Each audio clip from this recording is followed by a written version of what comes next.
All right, guys, this is practice quiz 1 that we're doing today in class. And so you just need to watch this video, and that's how you're going to get your points for the assignment for today, since today we were just literally reviewing. I just want to make sure I review with you.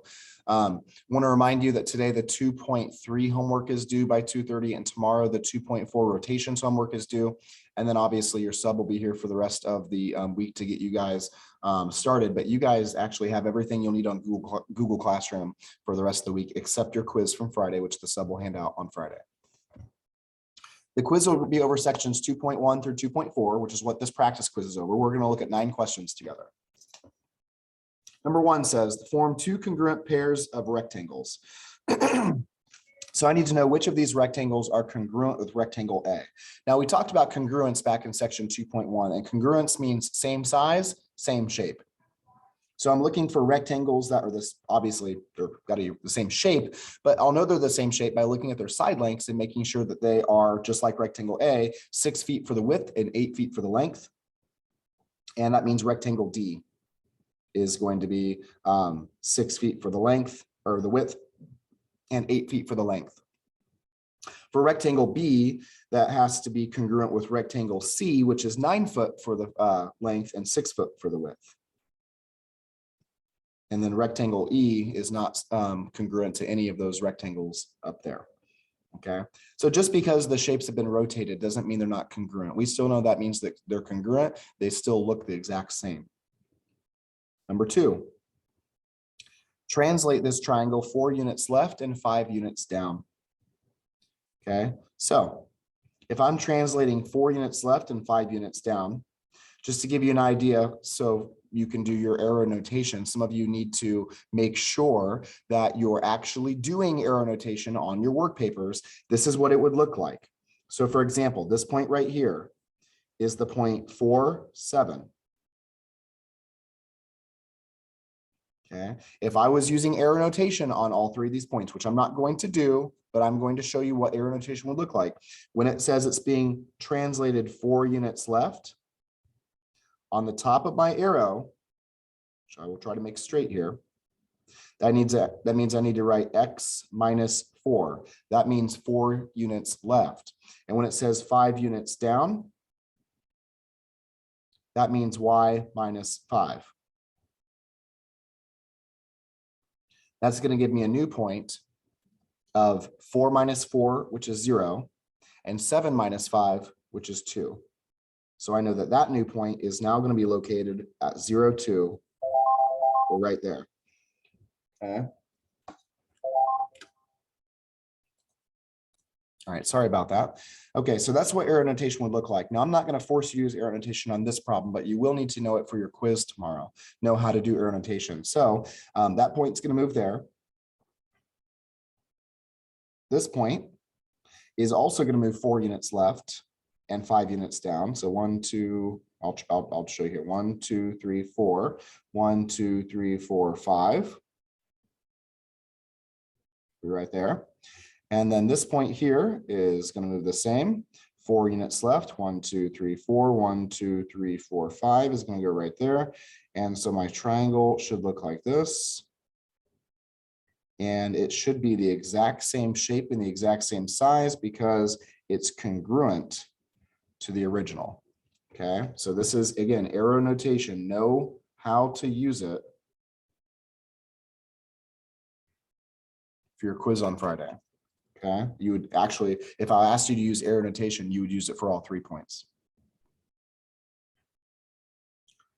Number 3, describe the translation from the red figure to the blue figure. So it wants to know how far left, right, up, or down it moved. So I can just pick on, let's say, the top point here. So to go from that point, it would have moved up here to this point. It moved right 1, 2, 3, 4, 5, and it moved up 1, 2, 3. So I'm going to say it moved 5 units right, and it moved 3 units up. And the way that I would represent that if I was doing arrow notation is x plus 5 and y plus 3, just so you guys know. Number 4, it wants me to graph these vertices and then reflect it across the x-axis. Okay, so let me start by graphing these vertices for A, B, and C. -4, -3 would be down here in quadrant 3. 0, -5 is right here on the y-axis. And the last one was 2, -1, which is right here. So it's a triangle, obviously, has 3 points. And I need to reflect it. Let's do a better side there. I need to reflect it over the x-axis. Now, remember, for reflections, if you're going across the x-axis, you're going to take the opposite of which coordinate? That would be the y-coordinate. So if I was using arrow notation for all 3 of these points, which I'm not going to have to do right here, but you will later, let's just say -4, -3. Let's use point A. If I'm using arrow notation, what I would write on the top arrow, on the top arrow, if I'm doing an x-axis reflection, I would write x, comma, -y, because I'm going to take the opposite of the y coordinate. And so my new point would be -4, +3.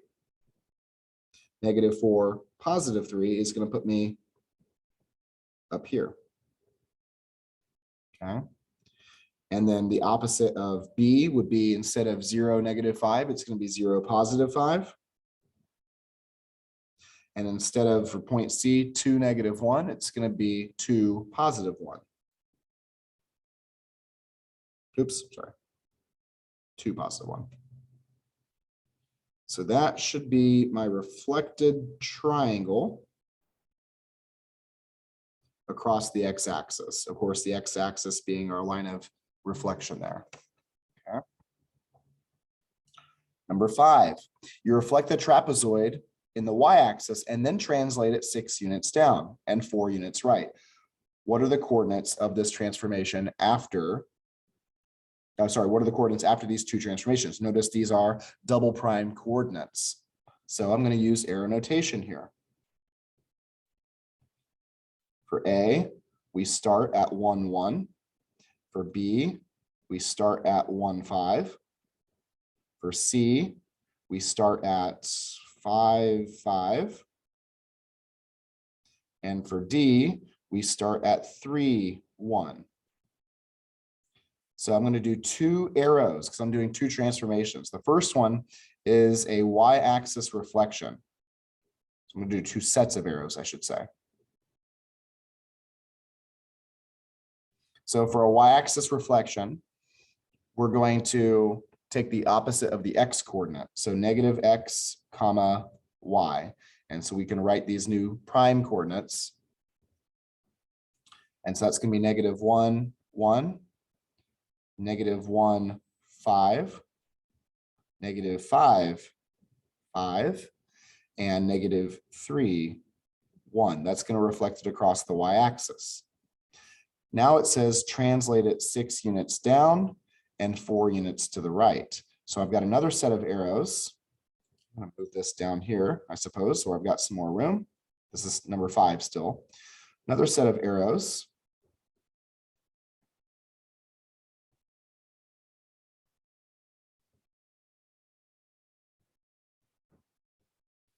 And on top of this arrow, the top arrow, I'm going to move 6 units down and 4 units right. So I'm going to start with the right. That would be x plus 4. If I'm going to the right.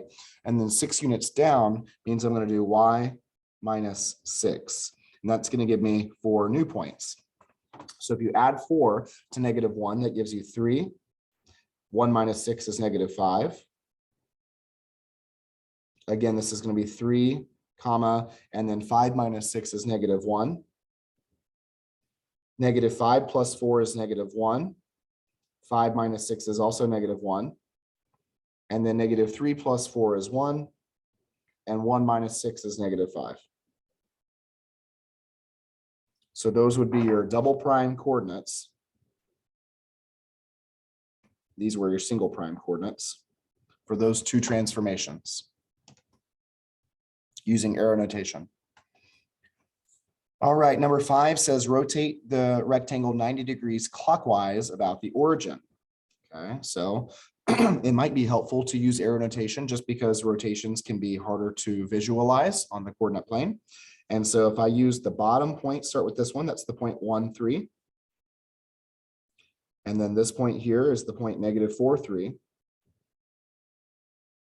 And then this point is -4, 6. And then this point here is 1, 6. And so if I'm going to rotate these 90 degrees clockwise, remember you can use your notes and refer to your notes, but for 90 degrees clockwise, that means I'm going to take the opposite of the X and then flip them. So it should look like that. So that's what I'm going to write on the top of my first arrow here. Y, comma, -X. And so if I do that, that's going to give me 3, -1, y, comma, -X, 3, +4, 6, +4, and then 6, -1.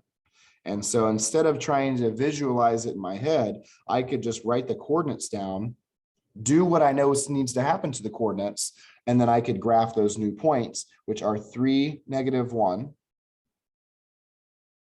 3, 4, 6, 4, and 6, -1. And that's going to be my rectangle that's been rotated 90 degrees clockwise. 90 degrees clockwise. Okay. All right. So we'll move on to we're skipping 7. Was that number 6? Yeah, that was number 6. We're skipping 7. I'm going to move on to number 8 now. Number 8 says a parallelogram in the coordinate plane is translated, rotated, and then reflected. Which of the following statements about the parallelogram and its final image are true? Well, translations, rotations, and reflections don't actually change the shape of the figure. So it's still going to be congruent, which means the corresponding angles are congruent and the corresponding sides are congruent. So that's not true. They won't have different lengths. The opposite sides will no longer be parallel. That would change the shape. So that's not true. And the parallelograms are congruent. That's true. So to be congruent means that the corresponding sides are the same and the corresponding angles are also equal. Number 9, the acute angles of the right isosceles triangle are congruent. The acute angles, these two, of this right isosceles triangle. So remember, isosceles means it has two sides that are equal. That also means two angles are going to be equal. So they already told us which two are equal. And we know this is a right triangle, it says, are congruent. You rotate the triangle 135 degrees clockwise about the origin. Now, we have not talked about 135 degree rotation, so you would have no idea how to do this. But let's keep reading. What is the measure of each angle after each acute angle after the rotation? Well, regardless of how many degrees I rotate it, I know this isn't 90 degrees or 180. It's not going to change the angles though. It's going to result in a triangle that has the same exact angle measures. It's just going to be rotated. So the angles are going to be the same. So the question is, what are they now? Well, if there's 180 degrees in every triangle, right? You know that this is 90 degrees right here. And these two angles, we'll call them X, are both the same. So I know that 2x plus that 90 degree angle have to equal 180 degrees. Subtract away the 90 degree angle, divide by 2, and that means each of the acute angles has to be 45 degrees.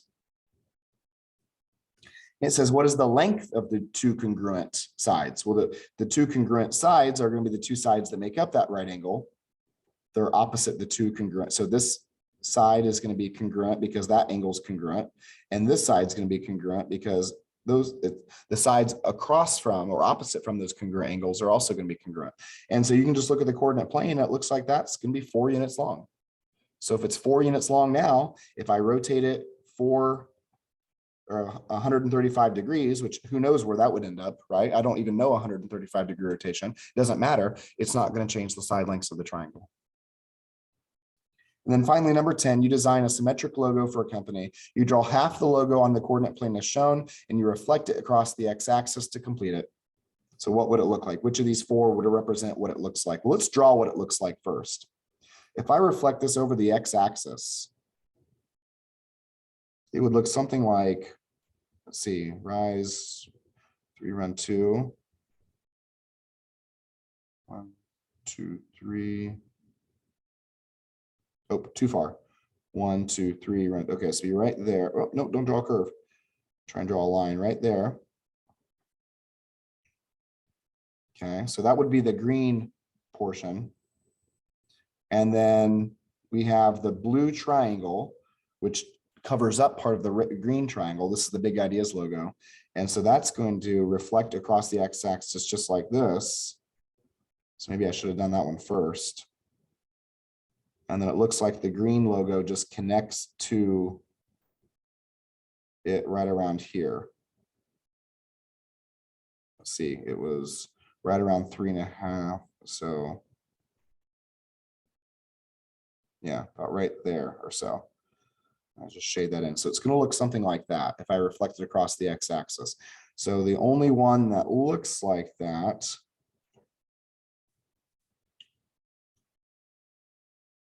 is, well, let's see here. Oh, right here, B. I don't know why I wasn't seeing it right there. Yeah, B. It wouldn't be A because that would have the two diamonds being cut off right there at the middle. It wouldn't be C because the green diamond's not dominating over the blue diamond. It's the opposite way around, and it definitely wouldn't be this one. In fact, D would be a reflection across the y-axis, which it didn't ask us to reflect across the y-axis. It asked us to reflect across the x-axis. So it's got to be B for this one.